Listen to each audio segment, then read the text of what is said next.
Assalamualaikum warahmatullahi wabarakatuh. Bismillahirrahmanirrahim. Alhamdulillah wassalatu wassalamu ala Rasulillah. Amma ba'du. Teman-teman sekalian yang dirahmati oleh Allah Subhanahu wa taala. Qala al-musannifu rahimahullahu taala wa nafa'ana bihi wa bi ulumihi fid dharain amin. Bismillahirrahmanirrahim. Sekarang kita memasuki terhadap bab adabul muallim.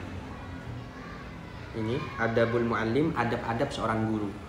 Jadi seorang guru itu juga harus mempunyai adab, juga harus dituntut bagaimana seorang guru mempunyai adab. Bukan hanya seorang murid saja. Al-muallimu dalilut tilmidhi ila ma yakunu bihi kamaluhu minal ulumi wal ma'arif. Al-muallimu, guru itu dalilut tilmid, merupakan petunjuk seorang murid. Guru adalah orang yang menunjukkan, orang yang menjadi petunjuk bagi seorang murid. Petunjuk dalam masalah apa? Untuk apa? Ila ma yakunu bihi kamaluhu minal ulumi wal ma'arif. Untuk menyempurnakan pengetahuan-pengetahuan dan pengertian-pengertian yang dimiliki oleh murid tentunya.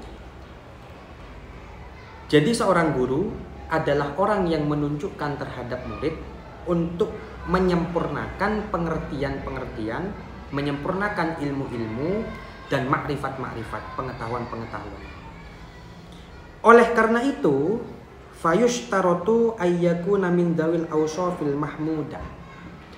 Bagi seorang guru disyaratkan untuk mempunyai sifat-sifat yang terpuji.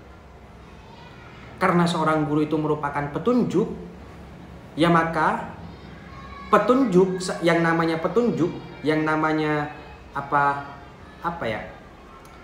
petunjuk itu harus mempunyai sifat-sifat yang terpuji.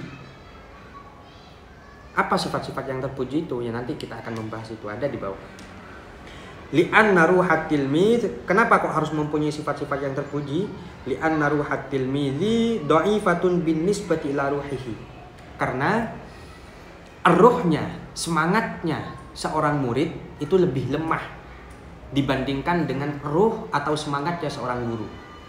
Seorang murid itu mempunyai semangat dalam mencari ilmu, mempunyai semangat dan juga mempunyai ruh dalam mencari ilmu.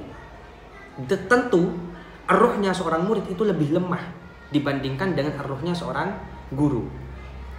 Sehingga seorang guru itu harus mempunyai sifat-sifat yang terpuji untuk mendidik, untuk menunjukkan murid dalam hal-hal kebaikan itu, dalam menyempurnakan pengetahuan-pengetahuan dan ilmu-ilmu yang diberikan kepada muridnya.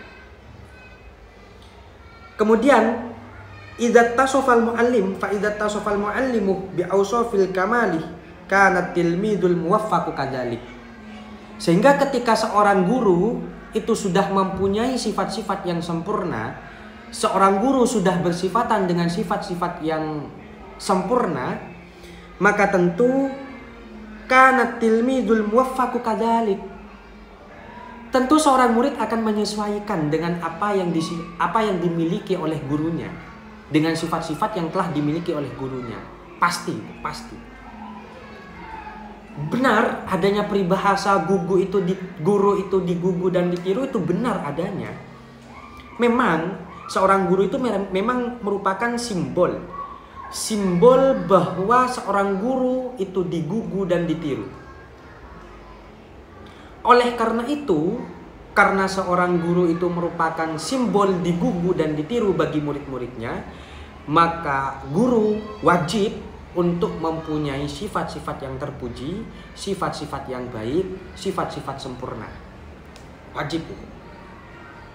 Sekarang banyak yang menyalahgunakan peribahasa guru itu digugu dan ditiru, itu banyak yang menyalahgunakan. Ada seorang guru, kita nggak boleh menutup mata lah.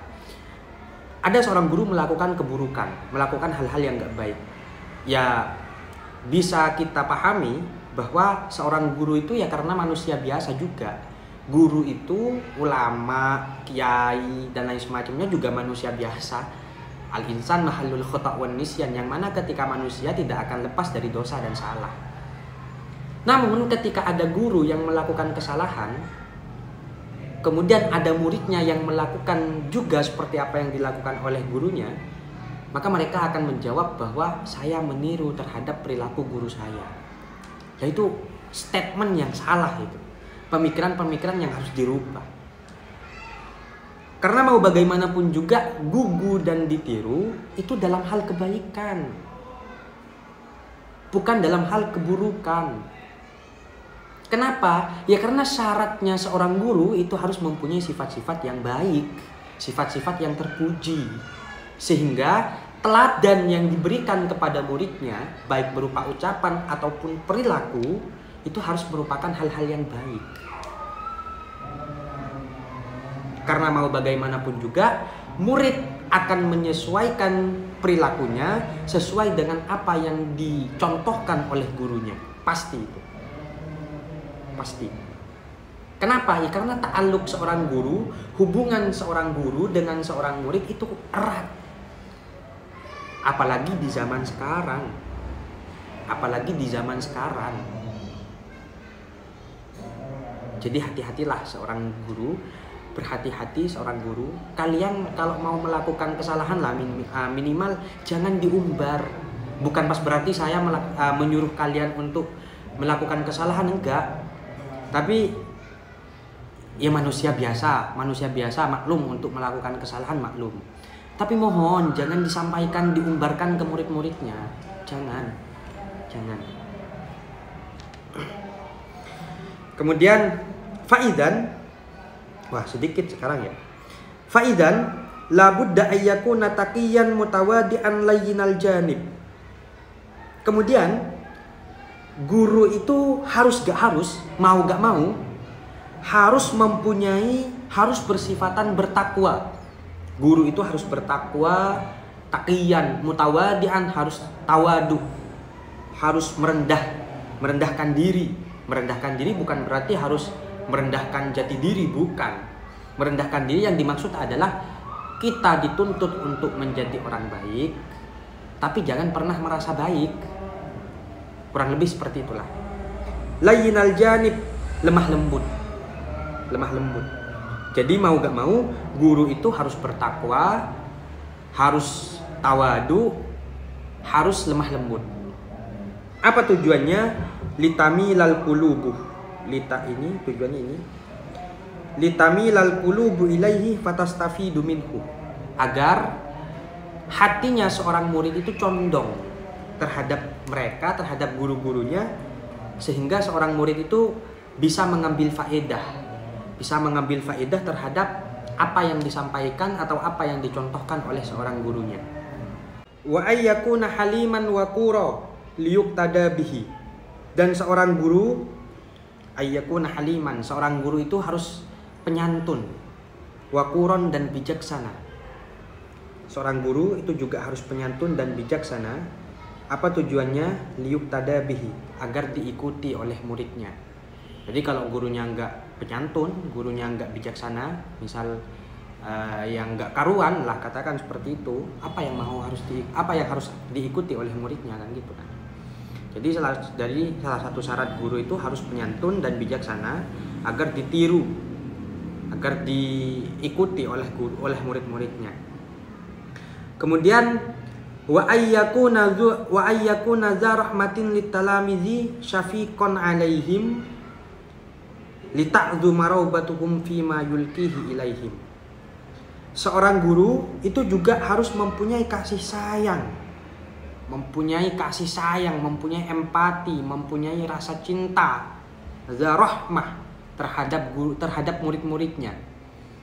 Apa tujuannya? Lita'dhu maraubatuhum fima yulkihi ilaihim. Agar kasih sayang atau rasa cintanya seorang murid itu besar. Agar seorang murid itu mempunyai rasa kasih sayang yang besar juga, sehingga dia bisa menerima terhadap apa yang diberikan oleh guru-gurunya. Ketika seorang guru memberikan ilmu, dia bisa menangkapnya. Dia diberikan contoh-contoh teladan-teladan yang baik, dia juga bisa. Karena Ya mau bagaimanapun juga ketika semuanya dilandasi dengan rasa kasih sayang, dengan rasa cinta, itu lebih gampang dan lebih mudah. Dan seorang guru itu dituntut juga untuk mempunyai rasa kasih sayang, untuk menjadikan seorang murid itu, kasih sayang seorang murid juga besar terhadap gurunya dalam hal-hal menerima apa yang disampaikan oleh guru-gurunya. Kemudian wa ayyan sohahum wa yu'addibahum fayuhsina ta'dibahum. Wa ayyan sohahum wa yu'addibahum. Seorang guru juga harus senantiasa menasihati dan mendidik murid-muridnya. Teman-teman, la ala shawab, insyaallah ini yang lebih benar, insyaallah yang lebih benar fayahsunu ta'dibuhum. Fayahsunu. La ala shawab, kalau menurut saya lebih benar ini fayahsunu ta'dibuhum. Jadi seorang guru itu harus senantiasa menasehati dan mendidik seorang murid-muridnya, sehingga fayahsunu ta'dibuhum, sehingga budi pekerti, moral dan etika seorang murid itu menjadi baik. Senantiasa harus, jangan lelah. Guru harus senantiasa mendidik, menasihati murid-muridnya, sehingga etika mereka, moral mereka itu terdidik dengan yang baik. Kemudian juga wa alla yukallifahum minal ma'ani ma taksuru anhu idrakatuhum. Dan seorang guru itu juga harus tidak membebani terhadap pelajaran-pelajaran yang sekiranya seorang murid tidak bisa menjangkaunya, yang sekiranya seorang murid tidak bisa memahaminya. Jadi seorang guru juga dituntut untuk memberikan pelajaran yang gampang-gampang lah bahasanya, lebih sederhananya begitu. Karena mau bagaimanapun juga ruhnya seorang murid itu kan lebih lemah, sebagaimana yang disampaikan tadi. Oleh karena itu, maka bagi guru juga harus dituntut untuk memberikan pelajaran yang gampang-gampang.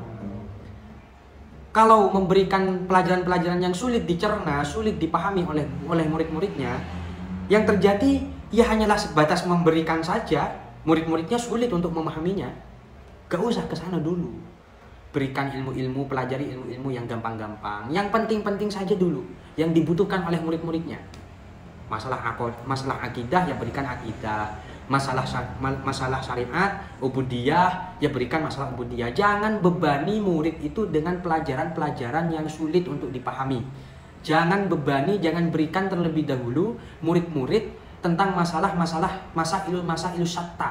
Masail syatta itu masalah-masalah yang memang sulit gitu loh, masalah-masalah aneh.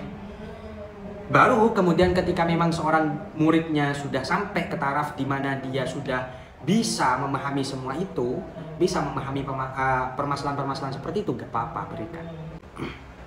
Ala kulli hal, bahwa intinya seorang guru itu dituntut untuk mempunyai budi pekerti yang baik. Karena mau bagaimanapun juga, guru itu adalah seorang petunjuk terhadap murid-muridnya, dan seorang teladan yang mau bagaimanapun juga murid akan menggugu dan meniru terhadap perilaku yang dicontohkan oleh guru-gurunya. Sehingga kalau gurunya memberikan perilaku, memberikan contoh hal-hal yang gak baik, ya maka apa yang mau ditiru oleh muridnya? Na'udzubillah, muridnya nanti malah ikutan dalam hal-hal yang tidak baik juga. Na'udzubillah min dzalik. Wallahu a'lam bishawab. Semoga berkah manfaat. Assalamualaikum warahmatullahi wabarakatuh.